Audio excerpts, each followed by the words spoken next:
जे आम प्रति ब्लॉक रे गोटे गोटे सिनेमा हॉल केमती बनैबा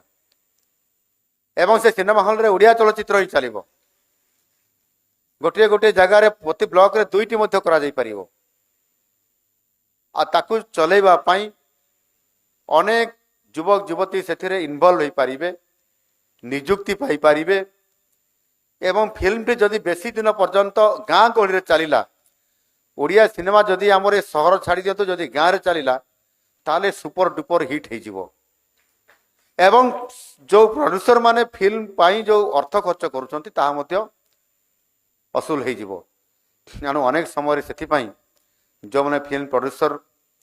बंधु मैंने अच्छा से आग को माड़ी आसतु आम निश्चित भाव में एपाई गोटे जो फिल्म पॉलिसी करने जाऊँ ए कथा को मुझे स्वतंत्रता दिज्व एवं प्रति ब्लॉक रे गोटे किंबा दुईटी जो आम फिल्म सिनेमा घर तैयारी करूँ सिनेमा छवि घर तैयारी करूँ से ओडिया फिल्म को प्राथमिकता दिज्व एवं से आमर निजुक्ति मिलवा सहित मध्य या सुंदर भाव में गोटे फिल्म पॉलिसी माध्यम आनी आगामी दिन में पुणी आउ थे आमर से पूर्व इतिहास को आमर से गर्व गारिमा को आमको निश्चित भाव में पुनर्बार फेरई आने सहित आम ओडिया सिनेमा जगत को आम एक यशस्वी करई परिबा।